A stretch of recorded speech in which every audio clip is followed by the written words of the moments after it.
আজ হচ্ছে শুক্রবার, ঘড়িতে বাজছে সকাল 7টা। আর আজকের ব্লগটা এখন শুরু করছি। হ্যাপি উইথ পিঙ্কি চ্যানেলের নতুন একটি ব্লগে তোমাদের সবাইকে জানাই স্বাগত। শীতটা কিন্তু পড়বে না করে বেশ ভালো রকমই পড়তে শুরু করে দিয়েছে। আমার গোপু সোনারও ঠান্ডা লাগছে, এই জন্য গোপু সোনাও এখন কদিন ধরে সোয়েটার পরা শুরু করেছে। সকালের পুজোটা সেরে নিলাম, এরপরে ঠাকুর ঘরটাও মুছে নিচ্ছি। সকাল সন্ধে ঠান্ডাটা কিন্তু বেশ ভালোভাবেই অনুভব হচ্ছে, তাই না বলো?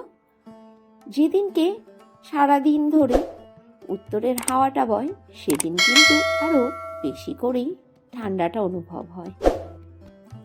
আমি তো অলরেডি ব্ল্যাঙ্কেটগুলোকে নামিয়েও ফেলেছি, আর ভাবলাম কটা দিন বাদে তো নামাতেই হবে, এখনই নামিয়ে ফেলি। ফ্যান কিন্তু এখনো ছুটি পায়নি, আসতে হলেও সে কিন্তু এখনো চলছে। না চালালেও হয়, কিন্তু ছেলে মেয়েগুলো বড্ড বায়না করে, ফ্যান না চালালে নাকি ওদের ঘুমিয়ে আসে না। সকালবেলাতে যখন এপাশের এই জানলাটা খুলে দিই, ঘরে খুব সুন্দর একটা মিষ্টি রোদ আসে। আর শীতের রোদ কার না পছন্দ বলো তো? আমার বাড়িতে সারাদিন তেমনভাবে রোদ পড়ে না, সকালের রোদটাই পড়ে। আর দুপুরবেলাতে ছাদের ওপরে বেশ সুন্দর রোদ পড়ে।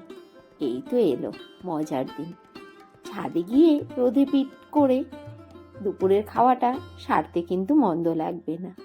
এই তো আর কয়েকটা দিন বাদেই ভাতের থালাটা নিয়ে দুপুরবেলাতে ছাদে চলে যাব।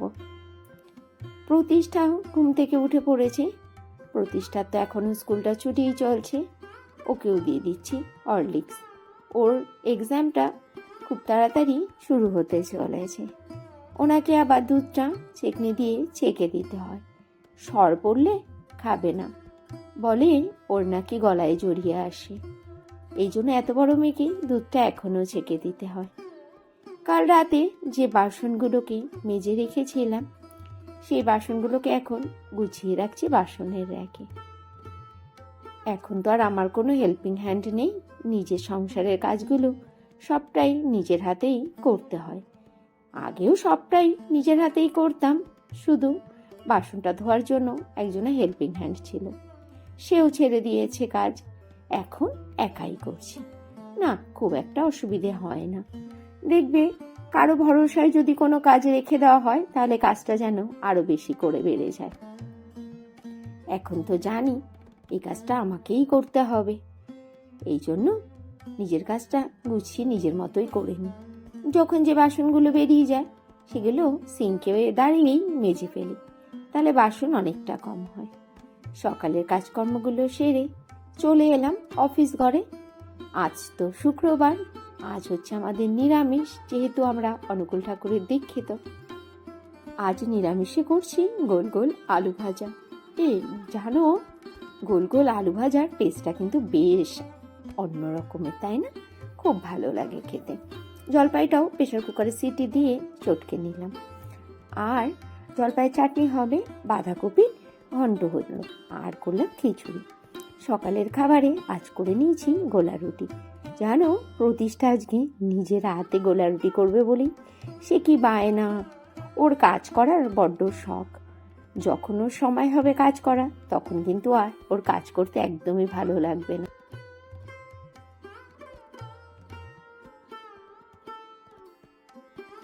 2:35 বেজে গেছে, আর খুব খিদেও পেয়ে গেছে। এখন লাঞ্চটা করে দেখে নাও আজকে লাঞ্চে কি কি রয়েছে। রান্নার সময় অল্প দেখেইছো, রয়েছে এখানে খিচুড়ি। খিচুড়িটা মাইক্রোওভেনে একটু গরম করে নিলাম। আর রয়েছে এখানে চাটনি, এখানে রয়েছে আলু ভাজা, আর রয়েছে বাঁধাকপির তরকারি। আর ছোলার ডালটাও করে মাইক্রোওভেনের বলেই ঢেলে রেখেছি, এটা রাতের জন্য, মানে রাতে লুচি করব, লুচির সাথে ছোলার ডাল। আর রয়েছে এখানে পাঁপড় ভাজা। আবার ফেরত চলে এলাম রাত্রেবেলাতে।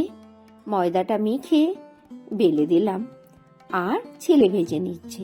লুচিটা আবার একজনা বেলে দিলে আরেকজনা ভেজে তুললে খুব তাড়াতাড়ি হয়ে যায়। এখন বাজে রাত্রি 10:05। দেখলে লুচি ভাজছি। রাতের খাবারে রয়েছে লুচি আর ছোলার ডাল। ছোলার ডালটা দুপুরেই করে রেখেছিলাম, এখন মাইক্রোওভেনে গরম করে নিয়েছি। এই দিয়ে ডিনারটা সারি, আর আজকে ব্লগটা এখানেই শেষ করছি। Tata, good night.